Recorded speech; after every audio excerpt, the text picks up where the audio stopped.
Good morning, good afternoon and good evening प्यारे बच्चों. Now we are starting with the next unit, that is unit 3, laws of motion. In this unit basically we will be concentrating in Newton laws of motion.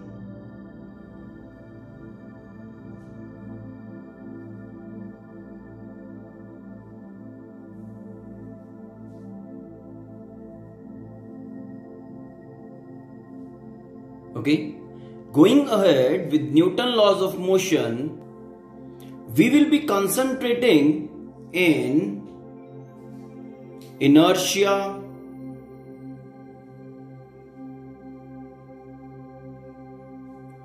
momentum, that is linear momentum,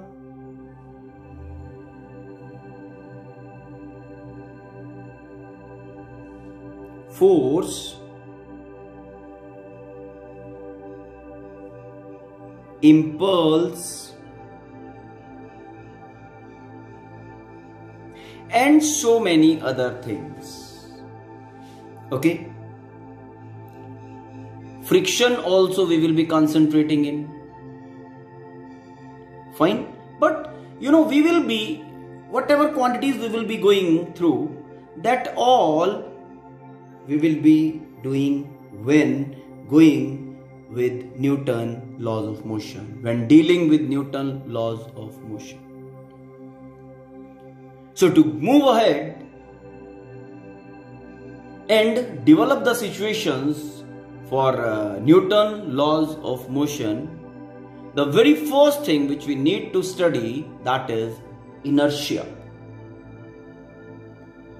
Now inertia, what is inertia basically?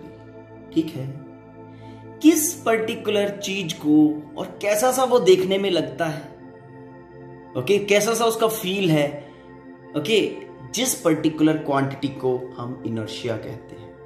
देखो बड़ा simple सा हिसाब किताब है. Inertia, ये जो word create किया गया, this is created from inert का मीनिंग क्या होता है? Dictionary meaning non reactive.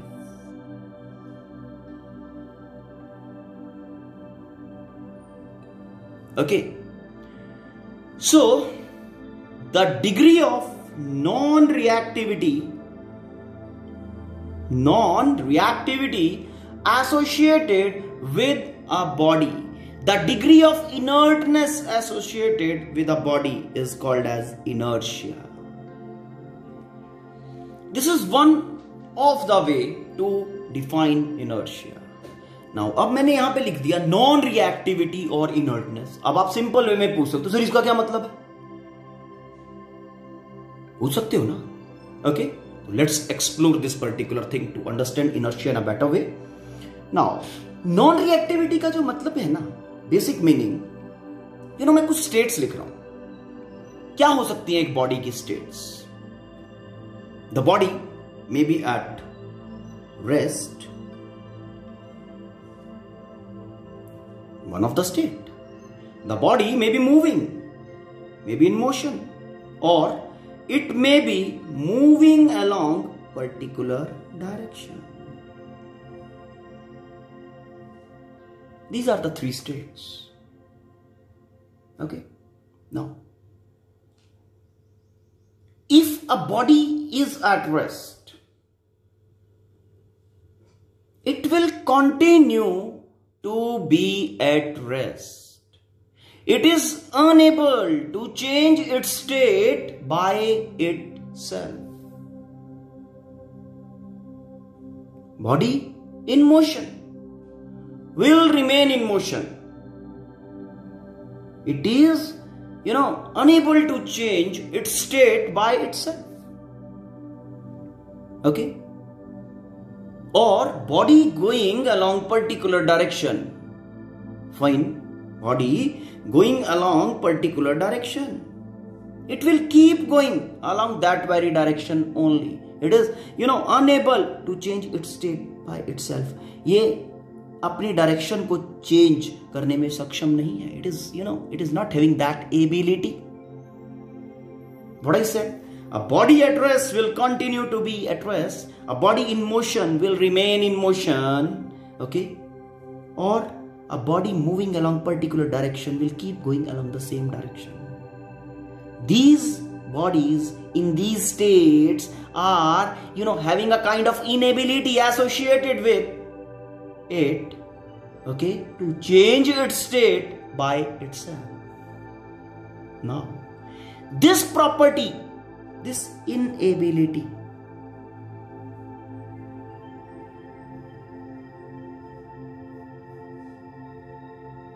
associated with the bodies to change their state by itself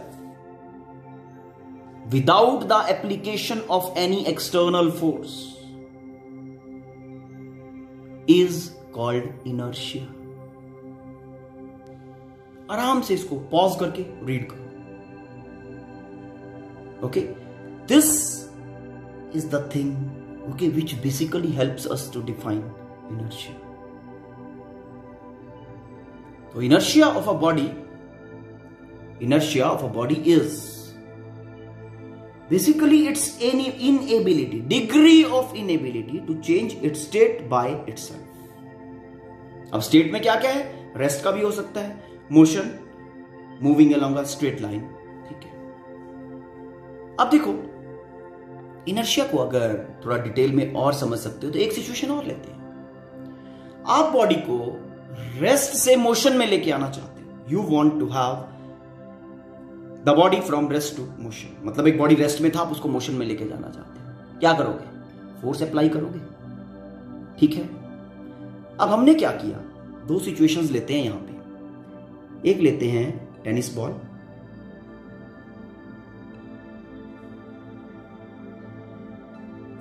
okay. Another one is से एन एलिफेंट, अ बस. ओके, ये दो सिचुएशंस हैं, दोनों रेस्ट पे खड़े हुए हैं. ठीक है. टेनिस बॉल को आप रेस्ट पे थी, ओके, और टेनिस बॉल को आप मोशन में ले आए.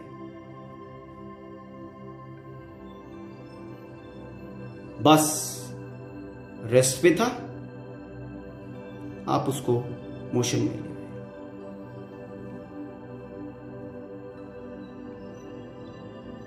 आपने क्या किया? What you have done? You have applied force.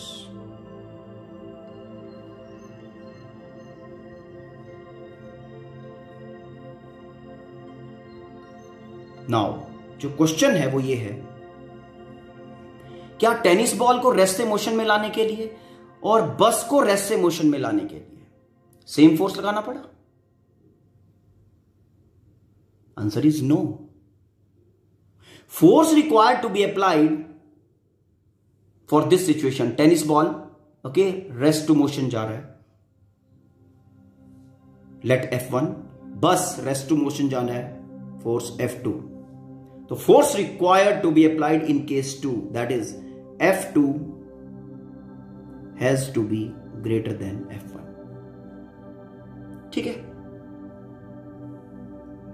अब आप सोच रहे होगे क्या नया चीज है यहां पे. देखो, अब इसको उल्टा लेके चलते हैं. उल्टा इज समथिंग लाइक दिस. इस बस को हमने फोर्स लगाना शुरू किया, अभी चल नहीं रही है, दिस इज नॉट मूविंग, और फोर्स लगाया, अभी स्टिल नॉट मूविंग, और फोर्स लगाया, स्टिल नॉट मूविंग, और फोर्स लगाया, स्टिल नॉट मूविंग. क्या कर रही है ये? The force which you are applying, okay, उसको अपोज कर रही है. मतलब you are applying a force to change its state, okay, और ये स्टेट चेंज को अपोज कर रही है कि I don't want to change my state. It is posing a degree of opposition to the state change.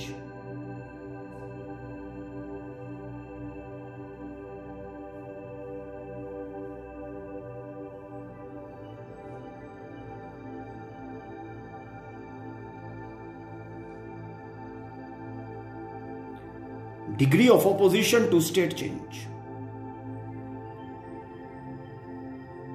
मतलब body के पास ये कैरेक्टर स्टोर्ड है ऑलरेडी। बॉल के पास भी है, बस के पास भी है। टेनिस बॉल के पास ये degree of opposition for the state change tennis ball के पास थोड़ा है, लेसर, तभी थोड़ा सा फोर्स लगाते हैं, चल पड़ती है। बस के पास वो सिचुएशन थोड़ा ज्यादा है, to oppose the state change. ठीक, ओके। तो इस कारण से degree of opposition for the state change, कौन ज्यादा ऑपोजिशन पोज कर रहा है? Bus is posing more opposition than the tennis ball. It's okay. अब तुम लोग यहां पे सोच सकते हो कि जी फ्रिक्शन के कारण भी ऐसा हो सकता है, हम फ्रिक्शन को डिस्कार्ड कर रहे हैं। Okay, no friction at all, clear.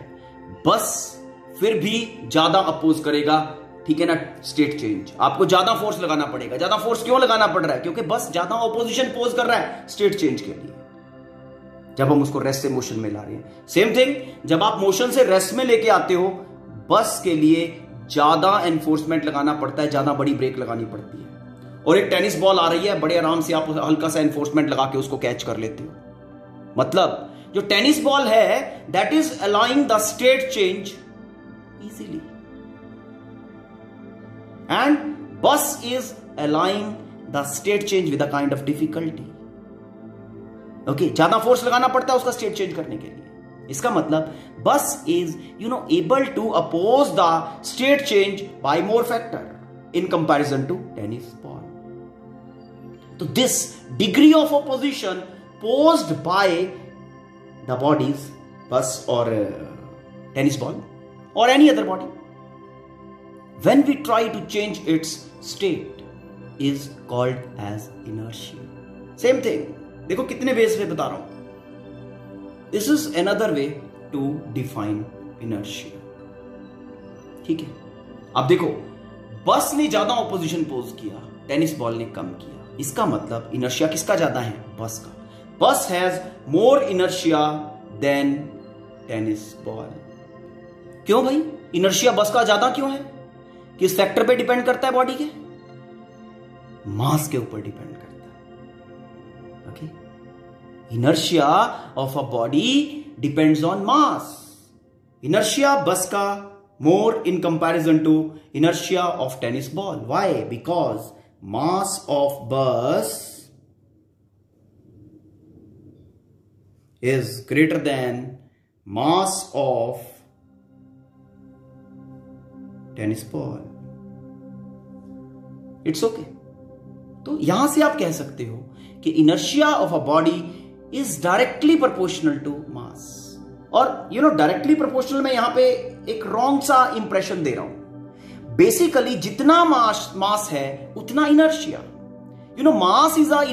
Mass of a body defines inertia of the body. Okay, more mass, more inertia. In simple words you can say that, okay, mass is inertia, inertia is mass. कोई problem वाली बात नहीं है if you are thinking this way. okay, इसी कारण से मास, क्योंकि inertia को मास डिफाइन करता है ना, तो समटाइम क्या, मास का एक स्पेसिफिक सिचुएशन है जिसमें हम मास को डिफाइन करते हैं एज इनर्शियल मास।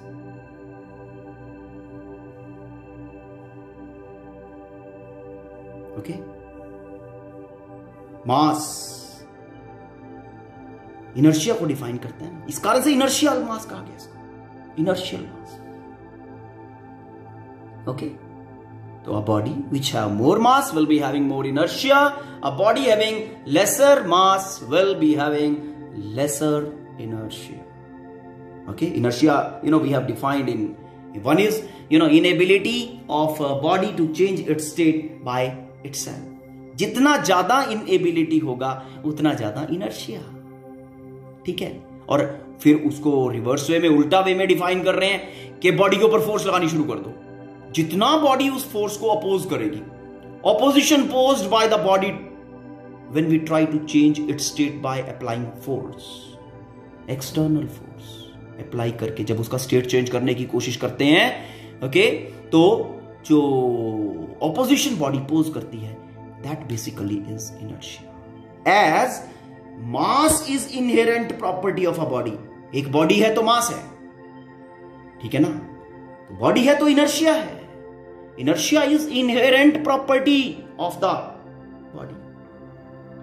नाउ इनर्शिया को डिफाइन करने के लिए okay, we define inertia in 3 ways. One is inertia of rest, another one is inertia of motion, and another one is inertia of direction. Inertia of rest. Inertia of rest कहां पे है? A body at rest. एक body rest पे है. It is showing inability to move by itself. ठीक है, जैसे कि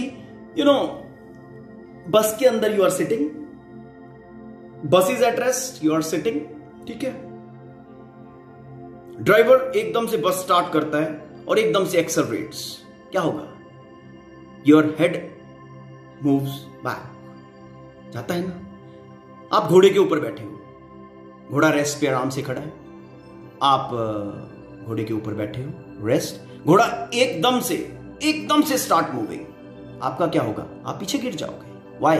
that is because you are having that inertia of rest associated with you. Body at rest want to be at rest. उस situation में bus चला लेकिन आपका body rest पे रहा, है ना। बस तो आगे निकल गया, आपका बॉडी इस कारण से बैकवर्ड जाता है क्योंकि बॉडी रेस्ट पे है। इन द सेम वे घोड़े के ऊपर आप बैठे हो, same thing happens. Inertia of rest, inertia of motion, body move कर रही है, आप बस के अंदर बैठे हो, bus is moving with 60 kilometre per hour, your body also is moving with 60 kilometre per hour, तो your body is having stored inertia of motion. Okay, driver sides something on the road, immediately applies the brake, dead brake लगा दिया एकदम से, ठीक। आपका mouth, okay, आपका head एकदम से आगे लगा और दांत हाथ में आ गए, एकदम से दांत ब्लीड कर रहे हैं, टूट गए। क्यों भाई? हाँ, क्या हुआ ऐसा? डेड ब्रेक जैसे ही लगा, एकदम से ब्रेक जैसे ही लगा, आपका बॉडी मोशन में था, बस तो रेस्ट पे आ गया, आपका बॉडी मोशन में था, बॉडी एकदम से रेस्ट पे नहीं आया। ओके, तो बॉडी आपका मोशन में था, उसके पास इनर्शिया ऑफ मोशन था, तो वो आगे गया। ओके, झटके के साथ आगे गया, आगे वाली सीट के ऊपर ठा करके लगा और आपके दांत आपके हाथ में आ गए। तो that is happening because of inertia of motion. घोड़े को भगा दो, बैठे हो उसके ऊपर, घोड़ा इज रनिंग विद से 40 किलोमीटर पर आवर, ठीक है, घोड़े ने एकदम से ब्रेक लगा दी, रुक गया एकदम से, है ना। तो क्या होगा? आपका क्या होगा? बस फिर घोड़ा रुक गया, लेकिन आप तो रनिंग हो ना घोड़े की स्पीड से, बस फिर आप रनिंग करते रहोगे और घोड़ा रुक गया, वो खड़ा हो जाएगा, आप घोड़े से आगे निकल जाओगे, और घोड़े से आगे निकल जाओगे तो फिर क्या हाल होगा? Just think. तो that is happening because of inertia of motion. Inertia of direction, inertia of direction is when you are going straight, सीधे चले जा रहे हो, आपको इसको टर्न करना है। क्या अपने आप टर्न हो जाता है? Answer is no. सोचो, इनर्शिया ऑफ डायरेक्शन की चलो बात बताते हैं पहले। सीधे चले जा रहे हो, ड्राइवर एकदम से बस को मोड़ देता है, तो क्या होता है? आपकी बॉडी एकदम से पहले क्या करती है? उसी डायरेक्शन में जाने की कोशिश करती है कि नहीं? ठीक है, जस्ट थिंक ऑफ, आपका बॉडी इसी डायरेक्शन में इंस्टेंटेनियस, फिर वो धीरे धीरे करके बस के साथ, बस एकदम से मुड़ गई, फिर आपको झटका लगता है आउटवर्ड। तो that is because of inertia of direction. Hope inertia is clear to you. Now, knowing inertia, you should be able to define Newton's first law of motion now. Okay, what Newton's first law of motion states, जो inertia कहता है वही Newton's first law of motion है basically। इसी कारण से this is also called as Newton law of inertia. Okay, law of inertia. Fine. तो Newton's first law of motion क्या कहता है? A body at rest will remain at rest.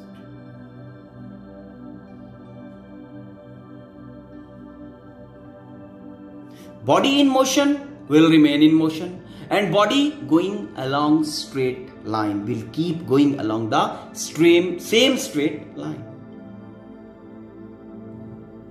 Body at rest will remain at rest. Body in motion will remain in motion, and body moving along a straight path will keep moving along the same straight path. Okay? लेकिन कब तक? Until unless some force is applied to change the state of the body. It's okay? मतलब कहने का क्या है कि एक quantity Newton first law of motion ने इंट्रोड्यूस किया. कौन सा क्वांटिटी? फोर्स. कि एक भाई ऐसी सी क्वांटिटी होती है जिसको हम फोर्स कहते हैं. आपको तो पता है, लेकिन Newton first law of motion से पहले किसी को नहीं पता था. ठीक? तो एक ऐसा क्वांटिटी होता है जो करता क्या है? विच चेंजेस द स्टेट. तो दिस इज फर्स्ट स्टेटमेंट. ये फर्स्ट सिचुएशन है फिजिक्स में, साइंसेस में. Okay? Newton first law of motion जिसने इंट्रोड्यूस किए था किसको? फोर्स को. और क्या कहा था? Force is a kind of entity which is responsible for changing the state of the body. तो इफ एनीवन आस्क यू ना, who introduced or which particular thing, which particular law introduced the force, ठीक है ना? तो don't hesitate to say कि the person was Newton, okay, to introduce force. ठीक है? उन्होंने बताया था कि फोर्स कोई क्वांटिटी होता है जो क्या करता है? स्टेट चेंज करता है. ठीक है? तो Newton first law is a kind of statement which introduces force. और वो ये बताता है कि ये एक ऐसा एंटिटी है, एक ऐसा क्वांटिटी है जो कि स्टेट चेंज करता है. कितना चेंज करता है उसकी बात नहीं करता. ये कितना स्टेट चेंज कर दिया कि बॉडी को 30 किलोमीटर पर आवर से मूव करवा रहा है या फिर 90 किलोमीटर पर आवर से मूव करवा रहा है ना. First law of motion, Newton's first law of motion ऐसी कोई भी बात नहीं करता है. सिर्फ ये कहता है कि force is a entity which changes the state. Rest से मोशन में लेके आता है, मोशन से रेस्ट में लेके आता है. सीधी चली जा रही है तो उसको मोड़ देता है. समझ में आया? ठीक? ओके? मतलब एक क्वालिटी डिफाइन किया. ठीक है? Force is defined as a quality. ठीक है ना? फोर्स क्या कर रहा है? स्टेट चेंज कर रहा है. कितना फोर्स? क्वांटिटी की टर्म में बात नहीं की. How much force? No. First law is not talking of this particular thing. Okay? तो यहां पे I have given you the statement. Statement आप अगर बात करो तो कैसे होगी statement इसकी? देखो, a body at rest will remain at rest. A body in motion will remain in motion. And a body moving along a straight path will keep moving along the same straight path until unless some force is applied to change the state of the body. ये तुम्हारा statement हो गया है Newton first law of motion का. अब आप कहोगे कि सर ये तो इनर्शिया का स्टेटमेंट है. बिल्कुल सही है, नॉट रॉन्ग. इसी कारण से तो this Newton first law of motion is also called as law of inertia. It's okay? ठीक है? तो फिर after that I told you this particular thing के force something, there is something which is force. क्या करती है? which changes the state. Hope these things are clear to you. Okay? In your book, so many examples for inertia of rest, so many examples for inertia of motion and inertia of direction are given. Okay? And some illustrations related to Newton first law of motion are also given there. Okay? Some situations are given, so you go through that particular thing also. Okay? So